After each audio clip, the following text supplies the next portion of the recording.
예, 갈라디아서 6장에 있는 말씀은 이제 갈라디아서 마지막 장입니다.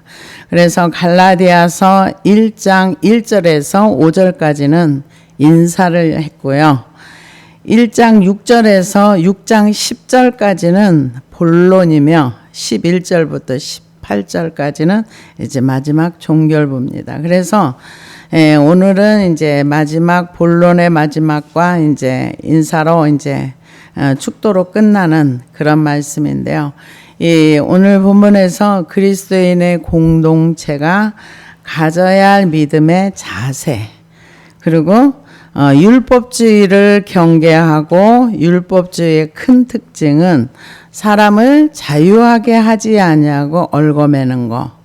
그래서 율법주의로 간다면은 실패할 수밖에 없고 구원에서 떠날 수밖에 없다는 것을 얘기해 주고 있습니다.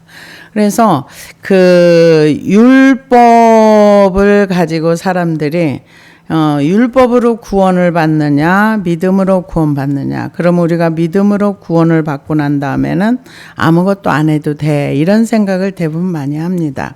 그런데 율법으로는 우리가 구원을 받을 수 없는 이유가 율법을 통해서는 우리가 의를 얻을 수가 없습니다. 율법을 통해서는 의를 얻으려면 모든 그 율법을 다 행해도 그 중에 하나만 범법을 해도 죄인이 되기 때문에 그 율법으로는 우리가 의롭다함을 얻을 육체가 없다 이렇게 얘기를 했는데 성경에서 의를 얘기할 때는 구약이나 신약에나 똑같습니다. 왜 똑같은가? 아브라함도 하나님을 믿음의 하나님이 그것을 의로 여기셨다. 그런데 신약에 있는 우리도 마찬가지예요. 우리가 예수 그리스도를 믿음에 하나님께서 하나님의 의를 우리를 덮어주셨다. 그래서 우리를 의인이라 칭한다. 이렇게 얘기를 합니다. 그래서 은혜가 아니면 구원받을 수 없고, 그래서 이 잘못 오해하는 게 뭐냐면 그럼 구원받았으면 다네? 아니요. 구원받았으면 로마서에 있는 말씀과 같이 이제 죄로부터 우리가 구원이기 때문에 죄를 내 안에서 영의 말씀으로 죄를 죽여야 되는 거죠. 육신의 생각은 사망이요 영의 생각은 생명과 평안이니라 했으니까 육신의 생각을 영의 그 말씀으로 죽여서 우리가 성령의 이끌림을 받아 따라가는, 성령의 인도하심을 따라가는 로마서 8장 14절에 있는 말씀처럼 이렇게 거기까지 가야 되는데 그거는 얘기를 안 해요. 그리고 이제 이미 우리는 아들이 되었고 우리는 유업을 받을 자고 우리는 뭐 할 자고 그렇게 말을 하니까 사람들이 나는 구원받았어. 성화가 뭔지를 모르고 죄를 버리고 주님의 모습을 닮아가고 우리가 예수를 믿고 하나님의 말씀을 순종하는 것은 회복으로 가는 길입니다. 회복이 뭐냐? 그리스도의 형상을 회복하는 거. 우리가 주님을 닮은 모습을 우리 이 육체가 있는 동안에 우리를 육신을 쳐서 복종을 시켜가지고 주님을 닮은 모습, 하나님의 영으로 인도함을 받는 거기까지 가야 되는데 잘 몰라요. 모르다 보니까 그냥 자유하다. 그러니까 자유하다 하면서 자유가 뭔지를 모르는 거야. 그냥 내 맘대로 내 뜻대로 내 생각대로 살면 그게 자유인 줄 알아요. 그건 자유 아닙니다. 그래서 6장 1절에 보니까 형제들아 사람이 무슨 범죄한 일이 드러나거든 신령한 너희는 온유한 심령으로 그러한 자를 바로잡고, 여기는 범죄한 일이라 그랬는데요. 예, 범죄라는 거는 파라푸토마티라는 단어를 쓰는데 이거를 범죄라 그래서 뭐 의도적인 범죄 이거보다는 실수하는 거, 걸려서 넘어지는 거, 미끄러지는 거. 그래서 죄란 자기중심적이나 자기 통제를 실패하는 것이라고 사람들은 얘기를 합니다. 그래서 인간이 죄 미끄러져 들어가는 거, 이거를 그렇게 이제 그 범죄다 이렇게 말하지만 이 단어 속에는 의도성이 있어가지고 내가 범죄해야지 해서 계획하고 이런 범죄하는 게 아니라 유혹에 넘어가는 것도 아니면은 실수하는 것도 이런 것들이 죄를 졌을 때 우발적이거나 육신이 연약해서 죄를 졌다 한다 할지라도 죄에 대한 결과물은 내가 책임지는 거예요. 결과물을 누가 대신 책임져 주지 않습니다.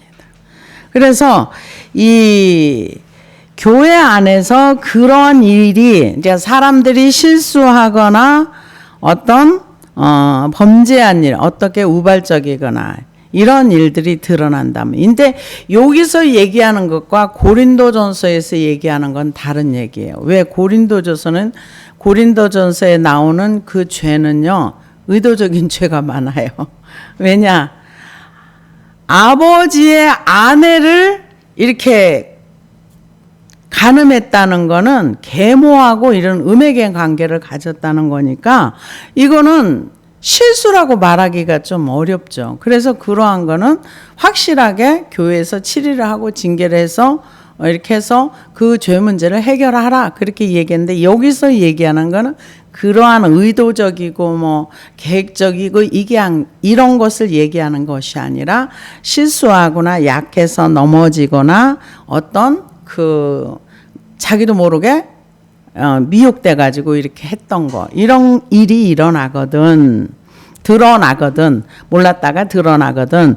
신령한 너희는 온유한 심령으로, 여기서 이 감춰졌던 것이 드러났다 이렇게 얘기할 수 있겠죠. 그래서 이 그러한 일이 드러났을 때 몰랐던 것이 드러난 거죠. 그럴 때 온유한 심령으로, 여기 온유한 심령으로 너희는 그러한 사람을 바로잡고, 온유한 심령으로 그러한 자를 바로잡고. 근데 이게 사람들이 그 온유라는 건 성령의 열매 중에 하나입니다. 그래서 온유한 그 인간 본성 안에서는 나올 수 없는 열매죠. 성령님으로 인해서 나올 수 있는 그 온유인데 이게 겸손한 마음이랍니다. 그래서 그러한 마음으로 사람들을 이렇게 바로 세워주라는 얘기죠. 근데 이게요, 누군가를 내가 가르치려고 하면은 절대로 듣지 않습니다. 누가 누구에게 배우려고 하지 않아요. 그래서 심령으로 바로잡고, 그러니까는 권면을 하는데, 원래는 그 마태복음에 보면은 1대1로 하고 두세 사람이 하고 그렇게 권면하는데도 교회가 그래도 안 들으면 교회에서 하고 안 들으면 축출해 이렇게 나오는데, 여기서는 잘 살펴서 그 사람을 실수했거나 그럼 막 정죄하고 비난하지 말고 이렇게 세워주라는 얘기죠. 바로 세워주고, 그리고 너 자신을 살펴보아 너도 시험을 받을까 두려워라. 쟤 넘어졌네? 이게 아니라 너도 혹시라도 그러한 그 실수하거나 넘어질까봐 조심하라는 얘기예요. 조심하라 이런 얘기입니다. 두려워하라. 너희가 짐을 서로 지라. 그리하면 그리스도의 법을 성취하라. 짐을 서로 지라는 것은 공동체 안에서 여러 가지 이제 그런 어떤 그 무거운 일이 있을 때 이게 짐이라는 게 율법으로도 이거를 짐이라고 표현을 했습니다. 그래서 마태복음 23장에 보면 바리새인들한테 뭐라 그랬냐면은, 너네가 그 무거운 짐을 사람들의 짐에 어깨에 메어놓고 너네는 하나도 이렇게 손가락 하나도 움직이지 않아. 그러니까는 그 어떤 율법의 짐을 사람들에게 지어놓고 자기는 하나도 행하지 않는다는 거. 그런데 예수님 뭐라 그랬어요? 그들의 행위는 본받지 말고 그들이 가르치는 것은 따라가라. 그래서 기록된 말씀을 해석을 해주는데 저는 그대로 안 살면서 이러지 말고 기록된 말씀에서 하고 있으면 그대로 따라가고 순종하라. 근데 여기 짐이라는 거는 지기가 어려운 무거운 어떤 그런 뭐 죄짐이 될 수도 있는데 그런 것들을 서로 지라. 그러니까 누군가가 죄를 지어서 일어나지 못하면은 도와줘서 그 죄짐이 벗겨질 수 있도록 도와줘라. 이렇게 얘기할 수도 있겠죠. 그래서 그리하면 그리스도의 법을 성취하리라. 만일 누가 아무것도 되지 못하고 된 줄로 생각하면 스스로 속임이라. 이게 무슨 얘기냐면은 자기는 말씀을 하나도 순종하지 않아서 자기는 하나님과 별 상관이 없어. 근데 자기는 잘하고 있다고 생각하는 거. 이거는 누가 누구한테 속느냐? 내가 내 자신한테 속는 거라는 거죠. 근데요, 자기가 하나님의 법을 순종하는지 안 하는지 몰라요. 저도 몰랐었어요. 정말 성령님의 이끌림과 성령이 우리를 진리 가운데로 이끌지 않으면 정말로 모르는 게 이 자기가 자기한테 속는 거예요. 저는 믿음이 없다는 생각을 해본 적이 없어요. 진짜예요. 그런데 나중에 보니까 믿음이 하나도 없더라고요. 완전 깡통이더라고요. 그래서 저는 누구한테 충격을 받았냐, 다른 사람 믿음 없는 것 때문에 충격받은 게 아니라 난 내 자신이 믿음 없는 거에 대해서 어마무시하게 충격을 받은 사람 중에 하나예요. 그래서 사람들이 본인은 믿음이 없는데 나는 믿음이 있다고 생각할 수도 있는 거예요. 그래서 그 박보영 목사님이 그 지옥 간증 쇼츠를 일일이 이렇게 냈는데 짧은 걸 냈는데 그분이 그런 얘기를 하더라고요. 지옥 가는 사람들의 옷을 얘기를 하더라고요. 많은 사람들이 다 까만 옷을 입고 가더래요. 근데 개 중에 보니까 회색 옷을 입은 사람도 섞여서 가더래요. 회색 옷하고 까만 옷하고 너무 많이 몰려가더라는 거예요. 그러면서 이제 그분은 이제 본 얘기만 하는데 우리가 회색은 뭐냐면은 제가 회색 한 가지 말씀드리려고요. 기도는 했는데 안 믿어. 그러면 회색 분자가 됩니다. 기도는 열심히 해요. 근데 내가 하는 기도가 누구를 향해서 하고 있는지. 내가 정말 기록된 말씀을 기록하신 여호와 하나님 앞에 하는 기도인지 아니면 누가 됐든 상관없어. 내 문제만 해결해줘. 이런 식으로 기도를 하는지 사람들은 거기까지 생각을 안 하고 기도할 수도 있어요. 제가 보니까 그렇더라고요. 그래서 이 스스로 아무것도 되지 못하고 된 줄로 생각하면 스스로 속임이라. 그러니까 자기는 그리스도의 형상에 아직 안 닮았어. 근데 나 이만하면 됐지 뭐. 나만큼만 하라 그래? 이럴 수도 있다는 거죠. 그래서 제일 억울한 게 뭐냐? 내가 남한테 사기당한 것도 억울하지만 내가 나한테, 제 경우는 그렇더라고요. 저는 믿음이 없다는 것을 상상을 해본 적이 없어요. 내가 열심히 살아왔기 때문에. 그러니까 자기 열심에 자기가 속을 수도 있어요. 근데 나중에 하나님 앞에 어떤 문제를 놓고 기도를 하다 보니까 믿음 1도 없는 거예요. 그래서 굉장히 충격을 먹었습니다. 그래서 이 스스로 내가 믿음이 있는지 없는지 스스로 점검하라. 고린도후서 13장에 그래서 바울 선생님이 누가 나를 점검해 주는 것이 아니라 스스로 너희가 믿음 안에 그리스도 안에 있는가 없는가 점검하라 그랬는데 여기는 자기의 일을 되지 못하고 된 줄로 생각하면 스스로 속임이라. 각각 자기의 일을 살피며 그리하면 자랑할 것이 자기에게는 있어도 남에게는 있지 아니하리라. 자기 자신을 스스로 살피라는 거죠. 그래서 고린도서 1장 12절에 보니까 우리가 세상에서 특별히 너희에 대하여 하나님의 거룩함과 진실함으로 행하되 육체의 지혜로 하지 아니하고 하나님의 은혜로 행함은 우리 양심이 증언하는 바니 이것이 우리의 자랑이라. 그러니까 이 바울 선생님은 자기가 하는 모든 것이 내 힘으로 한 게 아니라 은혜로 한 거야. 은혜를 자랑했다는 거죠. 근데 자기의 힘으로 하면은 내가 얼마나 힘들었는데, 진짜 저는 내가 얼마나 힘들었는데 소리를 많이 했어요. 왜? 내 힘으로 살았기 때문에. 근데 내 힘으로 사는 것조차도 몰라요. 우리가 하나님이 주시는 힘으로 베드로전서에 있는 말씀장 그분의 힘으로 공급하는 것으로 하는 것처럼 일도 해야 되고 하나님이 주시는 걸로 한다고 해야 되는데 이게 자기 부인이 뭔지를 모를 때는 내가 얼마나 힘들었는데 그 힘든 거 맞거든요. 근데 그게 믿음인지 아닌지도 몰라요. 그래서 정말 그 자랑할 것이 무엇인가? 내가 그리스도의 힘으로 그 힘으로 내가 살아가고 있는지 아니면 내 힘으로 살아가고 있는지 자기 일을 살펴볼 필요가 있어요. 이건 누가 나를 살펴주지 않아요.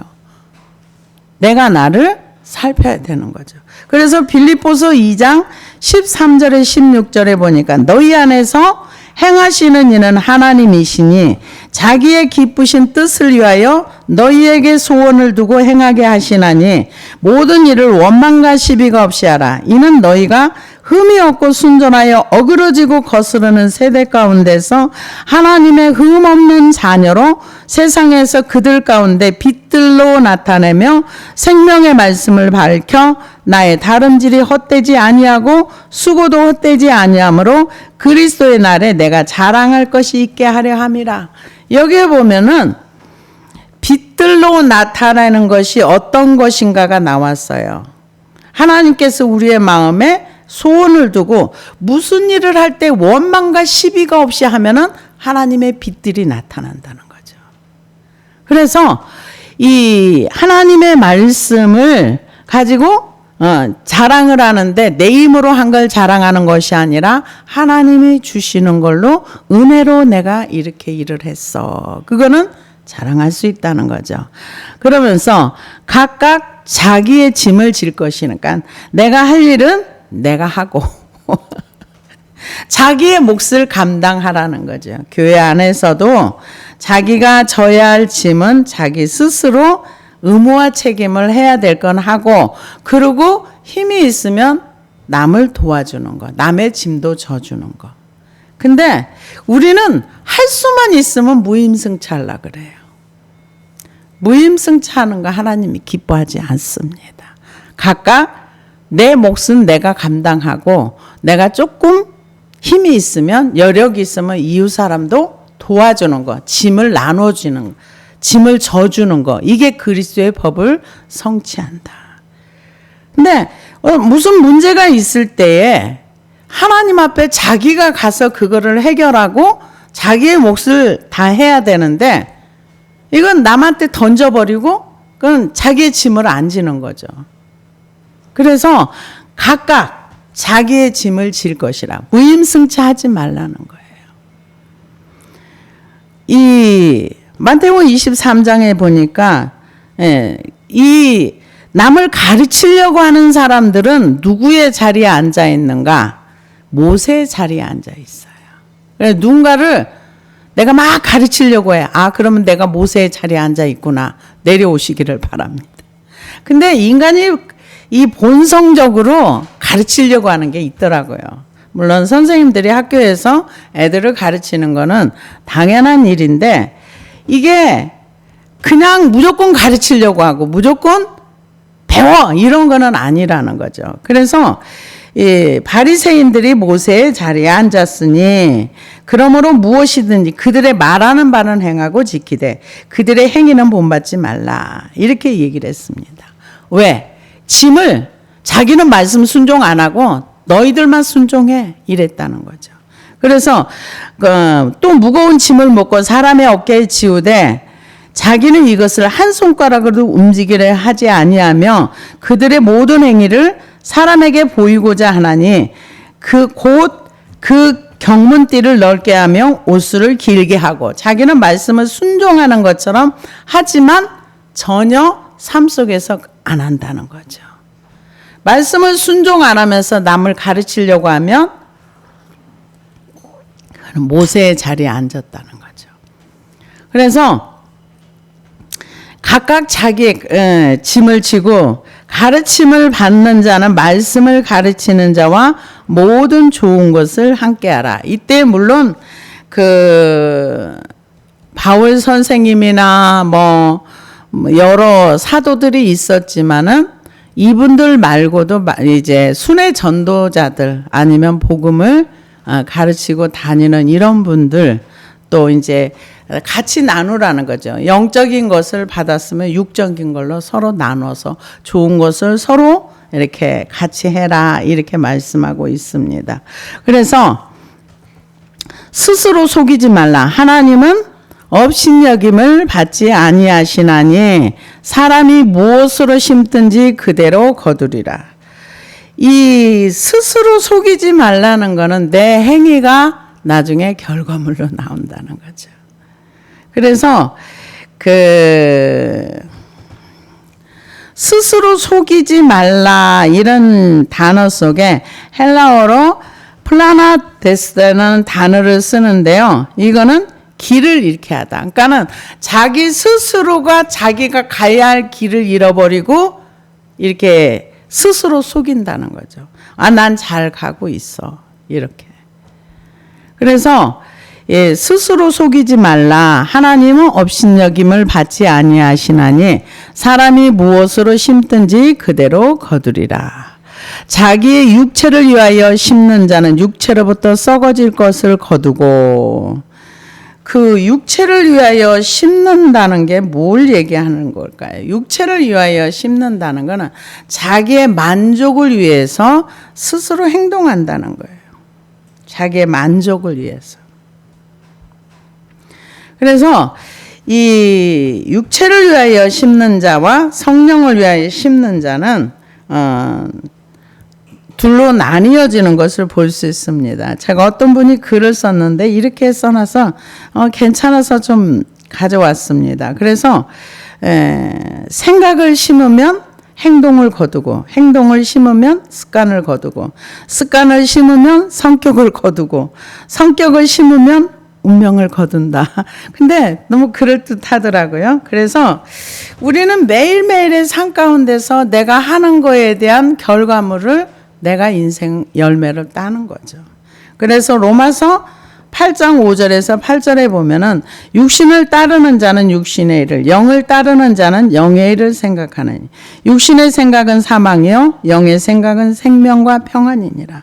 육신의 생각은 하나님과 원수가 되나니 이는 하나님의 법에 굴복지 아니할 뿐 아니라 할 수도 없습니다. 육신에 있는 자들은 하나님을 기쁘시게 할 수 없느니라. 그래서 육신의 생각이라는 거 우리의 생각 속에 나를 위해서 나만을 위해서 그러면은 나를 위해서라고 하면은 밥도 먹지 말고 이게 아니에요. 나의 즐거움과 나의 쾌락과 모든 것이 나한테 집중돼 있는 거 그거는 육신의 생각이라는 거. 그래서 하나님께서 우리에게 말씀하실 때 너희는 생각을 버리고 불의한 생각을 버리고 여호와께로 돌아오라. 우리의 생각 속에서 일어나는 것들이 하나님을 기쁘시게 하는 생각이면 그 생각을 따라가야 되겠죠. 근데 그렇지 않고 나의 즐거움과 나태와 나의 쾌락을 위해서 쫓아간다면 그것을 십자가 밑에 가지고 와서 영으로서 하나님의 말씀으로서 그것을 죽일 때 육신을 위하여 심는 자가 되지 않는 거죠. 그래서 육신의 생각이라는 거는 5장에 이제 쭉 나와 있는데요. 성령의 열매, 육신의 열매가 나와 있는데 육체를 위하여 심는 거, 육체로부터 썩어질 것을 거두고 성령을 위하여 심는 자는 성령으로부터 영생을 거두리라. 육체를 위하여 심는 거 왜 썩어질 건가요? 이 땅에서 사는 동안에 그것을 심고 이 땅에서 끝나기 때문에 썩어진다는 거예요. 근데 우리는 썩을 것으로 심고 썩지 아니할 것으로 거두는 거죠. 우리가 이 땅에서 하는 모든 것들은 하나님께서 다 알고 계시는 거죠. 모르는 게 없죠, 우리 하나님은. 그래서 육신을 위하여 심는 자는 육체로부터 썩어질 것을 거두고, 우리가 이 땅에서 사는 게 영원하다면 영원한 것을 거두겠죠. 근데 우리는 길어봤자 100년? 좀 더 사시는 분도 있더라고요, 요즘. 100년 훨씬 더 사시는 분도 있는데, 그런데 150년을 살아도 이 땅은 우리의 육체를 벗어버리고 가야 되기 때문에 썩어질 것이라는 거죠. 근데 우리가 똑같은 50년을 살든 70년을 살든 사는 동안에 하나님 나라를 위하여 심고 성령을 위하여 심는 거는 다 나중에 영생으로 거둔다는 거죠. 그래서 어떤 페리스턴 목사님이라는 분이 미국에 계시는데, 그분은 이제 몇 대째 집안에 예수를 믿는 가정인데, 자기 아버지도 목사고 자기도 목사. 사춘기 때 성경을 얼마나 열심히 읽었는지,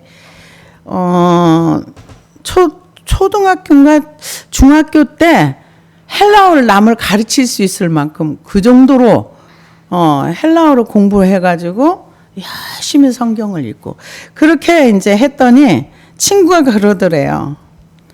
너 그렇게 열심히 했는데 만약에 천국이 없으면 어쩔래? 그래서 그랬대요. 너 만약에 죽었는데 지옥이 있으면 어쩔래? 그랬더니 그 친구가 깜짝 놀래더래요. 천국은 분명히 있어. 그래서 그분이 그렇게 헬라어 공부를 정말 열심히 해가지고, 중학교인가 그때부터 남을 가르칠 수 있을 정도로 그렇게 열심히 공부를 해서 지금도 그 열정은 대단하더라고요. 지금은 한 70이 훨씬 넘으셨는데 몇십 년을 복음을 정말 열심히 전했죠. 그래서 우리가 그렇게 그분이 이 청소년기 때 놀고 싶은 게 얼마나 많아요. 하고 싶은 일도 많고. 근데 거기에 올인해 가지고 그렇게 참 훌륭한 일을 많이 하시더라고요. 그래서 성령으로부터 성령을 위하여 심는 자는 성령으로부터 영생을 거두리라. 하나님의 말씀을, 성령의 이끌림을 받는 삶을 얘기를 하는 거겠죠. 그래서 우리가 구원받고 나면은 육신의 생각과 이 영의 생각의 이 전쟁터, 이 우리 안에 있는 육신의 생각들을 영의 생각으로 다 죽이고 나야 성령으로 이끌림을 받는 그러한 삶을 사는 거죠. 그래서 성령이 우리 안에 오셔서 우리에게 말씀하실 때 우리가 순종하면은 그게 성령을 위하여 심는 거가 되겠죠. 근데 육체를 위하여 심는 자는 자기가 원하는 삶, 따라가다 보면은 이 땅에서 끝나는 거고, 성령이 우리 안에 오셔서 우리를 다스리시고 우리를 통치하시고 우리를 이끌어가 따라가다 보면 성령을 위하여 심는 자가 됩니다. 근데 누가 주인이냐가 중요한 거죠. 육체를 위하여 심는 자는 자기가 인생의 주인인 거고, 성령을 위하여 심는 자는 성령님이 주인이신 거죠. 그래서 그분 말씀에 순종하는 삶을 사는 거죠. 순종도 해버릇 해야 그게 가능한 거죠. 근데 순종하면은 역사는 나타납니다.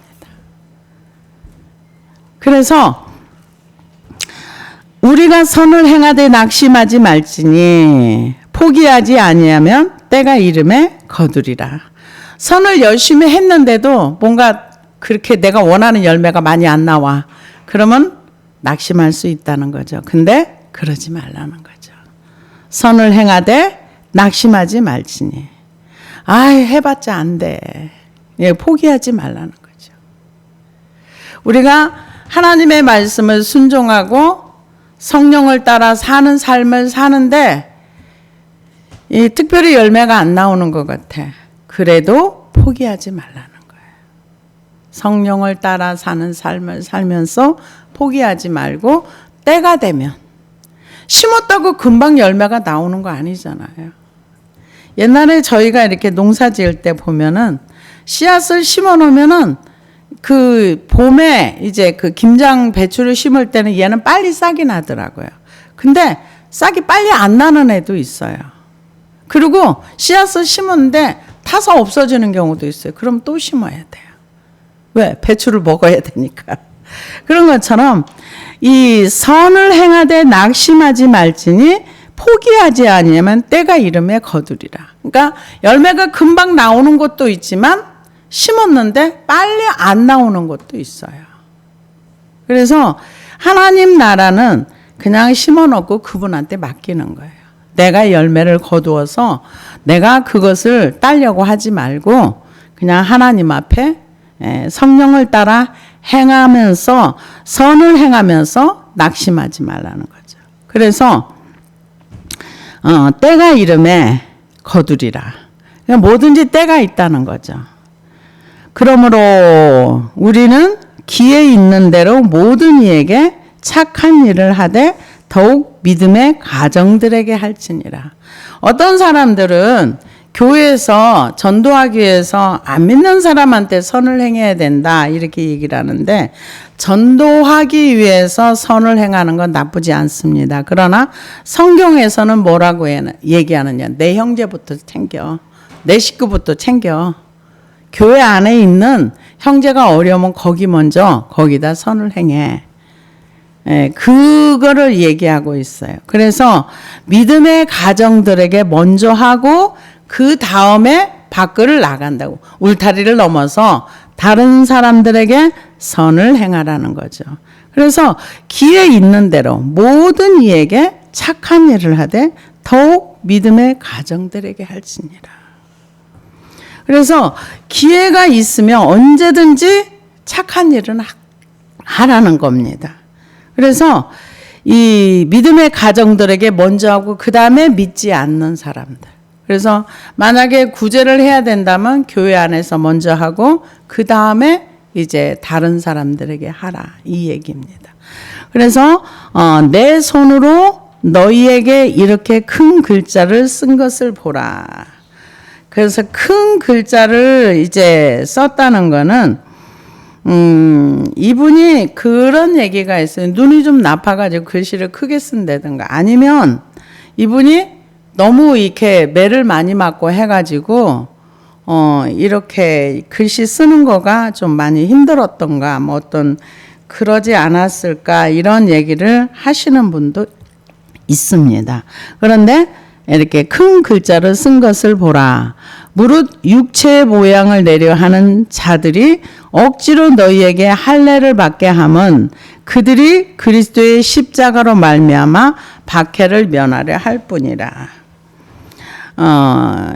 억지로 할례를 받게 한다는 것은 그 외형적인 모습만 갖추고 그렇게 해서 복음을 전하는데 십자가를 전해야 되는데 십자가를 전하지 않고 이 십자가를 뺀다는 거는 여기 지금 그걸 얘기해요. 육체의 모형을 내려하는 자들이 억지로 너희에게 할례를 받게 하면 그들이 그리스도의 십자가로 말미암아 박해를 면하게.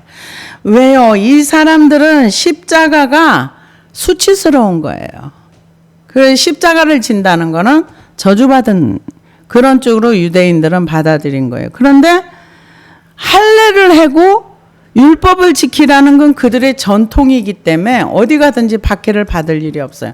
다 수용하고 받아주는 거예요. 근데 십자가는 수치스러운 거고 저주하는 거고 십자가로 믿음을 전하면은 그러면은 할례와 이 율법을 지키는 거가 무효화돼 버리거든요. 그러니까 이 거짓 선지자들이 거짓 선지자들이 이 갈라디아 교회에 와가지고 이 예수님을 전하는 거를 못하게 하고 결국은 사람들을 믿음에서 떠나게 만들어 버리는 거죠. 왜? 율법을 지켜서 너희들이 의롭게 되라. 이건 구원과 상관없거든요. 구원받은 백성이 믿음을 버리고 율법으로 가게 되면 구원을 잃어버린다. 그래서 다른 복음을 전하는 자는 저주를 받을지어다. 아주 무섭게 얘기했던 것을 볼 수가 있습니다. 그래서 십자가를 전하게 되면은 사람들에게 박해의 대상이 되는 거죠. 그래서 박해를 면하려 할 뿐이라. 할례를 받은 그들이라도 스스로 율법을 지키지 아니하고 너희를 할례를 받게 하려 하는 것은 그들이 너희의 육체로 자랑하게 함이라. 이거는 뭐냐? 스스로 나는 유대인이고 하나님 백성이고 언약의 백성이야. 나는 할례 받았어. 그리고 율법을 지켜. 그러면 구약의 그것과 뭐가 다른 거죠? 다름이 없는 거죠. 그래서 이 하나님 나라는 무엇으로 통용되는가? 그 나라는 구원도 믿음으로 받고 약속도 믿음으로 받고 믿음이 없으면 그 나라는 아무것도 할 수가 없어요. 오직 믿음이에요. 구원도 오직 믿음으로 받아요. 믿음으로 받고 그 다음에 죄를 버리고 죄로부터 자유케 되고 그러고 나서 유업을 받기 위해서 아들의 자리까지 가려면은 죄 문제가 확실하게 처리가 돼야 돼. 그래서 주님과 함께 죽고 함께 주님과 다시 살아서 주님과 연합된, 그래서 주님과 동행하는 자, 거기까지 우리가 가야 되는 거예요. 근데 지금 갈라디아 성도들에게는 이 거짓 선지자들이 와가지고 아니야, 십자가만 가지고 어떻게 구원을 받아? 율법도 행하고 할례도 받고 그렇게 해야 완벽한 거야. 근데 이 사람들이 홀딱 넘어간 거예요. 그러니까 그걸 자랑한다는 거죠. 여기 할례를 받은 그들이라도 스스로 율법을 지키지 아니하고 너희에게 할례를 받게 하려 하는 것은 그들이 너희의 육체로 자랑하려 함이라. 할례 받은 걸 자랑하는 거죠. 왜요? 이거는 약속의 후손이야. 그러면서 유대인의 어떤 특권 이런 것들을 굉장히 이제 얘기를 한 거죠. 그래서 할례를 받은 그들이라도 이 사람들에게 이제 자기 육체를 자랑하면서 그렇게 했다는 거죠. 그래서 14절에 그러나 내게는 우리 주 예수 그리스도의 십자가 외에 결코 자랑할 것이 없으니 그리스도로 말미암아 세상이 나를 대하여 십자가에 못 박히고 내가 또한 세상을 대하여 그러하니라. 십자가 외에는 자랑할 것이 없다. 이거는 바울 선생님의 신앙 고백입니다. 십자가 외에는 내가 아무것도 알지 아니하기로 작정했다, 결단했다 그랬어요. 이 고린도서 1장에서 보면은 십자가 외에는 내가 그 어떤 것도 알지 않기로 작정했다. 이렇게 얘기했는데 여기서는 십자가 외에 결코 자랑할 것이 없으니 그리스도로 말미암아 세상이 나를 대하여 십자가에 못 박혀. 세상과 나와 관계가 끝났다는 거죠. 십자가에 못 박혔다는 건 죽었다는 거거든요. 그러니까 이 십자가의 능력이 얼마나 크다는 거, 그 십자가에 흐르는 그 피로 죄로부터 구원함을 받고 그 믿음으로 구원을 받고 예수님을 믿음으로 십자가에 매달린 예수 그리스도를 믿음으로 구원받고 그 흐르는 피로 우리가 죄사함을 받고 이 죄에 대해서 알게 된다면 십자가가 얼마나 감사하고 얼마나 우리에게 큰 능력이라고 이거는 경험해 보지 않으면 몰라요. 어디서도 나를 꺾을 수가 없고 내 죄를 이길 수가 없고 질병을 이길 수가 없고 누구도 나를 못 꺾어요. 그러나 십자가 밑에 갔을 때는 이게 해결이 되는 거예요. 이거를 경험한 바울 선생님이 십자가 외에는 그 어떤 것도 나는 자랑하지 않겠다. 내가 세상에 대하여 십자가에 못 박히고 세상이 내게 대하여, 나는 세상에 대하여 죽었다는 거죠. 그래서 세상에 대하여 그러하니라. 우리가 하나님 앞에 이런 고백이 나와야 되는 거예요. 사실 십자가의 능력으로 우리가 자기를 부인하는 게 뭔지. 근데 이거 정말 모르더라고요. 그냥 죽었다고 치고 이렇게 얘기를 하면은요. 죽었다고 치고 하면은 세상이 내게서 다 죽었어야 되는 거예요. 그러면은 이 탐심이나 탐욕의 사건이 교회에서 돈 사건이 일어나면 안 돼요. 교회 들어오면은 돈에 대해서 깨끗해야 되는 거예요. 근데 그렇지 않잖아요. 교회 들어온다고 해서 어떤 사람이 돈에 대한 욕심을 버리고 명예에 대한 욕심을 버리고 그런 게 만약에 버려졌다면요. 저희 교단에는 그런 게 없지만 큰 교단에는요. 근권선거 엄청나요. 그걸 얘기할 수도 들을 수도 없는 얘기들인데.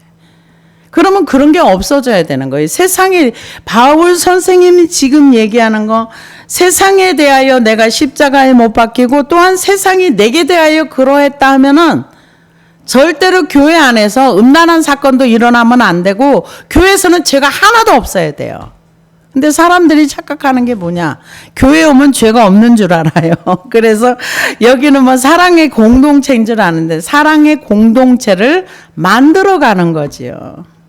교회 안에서 만들어가는 거예요. 먼저 믿은 사람들이 사랑의 모습을 보여주고 나처럼 해봐라 요렇게 애들이 옛날에 말했던 것처럼 나처럼 해봐라 요렇게 내가 바울 선생님처럼 내가 세상에 대하여 십자가에 못 박히고 세상도 내게 대하여 이러면은 사랑이 흘러갑니다. 그리스도의 사랑이 흘러가요. 근데 교회가 그렇지 않습니다. 다 아직 덜 만들어졌고 이제 그런 부분의 말씀을 순종이 뭔지 우리가 용서하는 거는 하나님의 말씀에 순종하는 거예요. 근데 그것조차도 모르는 사람들 너무 많아요. 순종이 뭔지도 몰라요.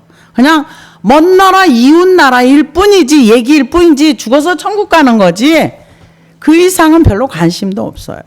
근데 바울 선생님은 세상에 대하여 내가 죽고 나는 또 세상에 대하여 죽었다. 그래서 할례나 무할례가 아무것도 아니라도 오직 새로 지음받은 것은 받은 것만이 중요하니라. 새로 지음받은 거예요. 십자가에 못 박혀 죽고 나면 그리스도의 형상이 점점 만들어지고 새로 지음받은 그 속사람, 새 사람이 성장해 가는, 배워가는 거죠. 그리스도의 형상을 회복해가는 그 과정을 얘기합니다. 무릇 이 규례를 행하는 자에게와 하나님의 이스라엘에게 평강과 긍휼이 있을지어다.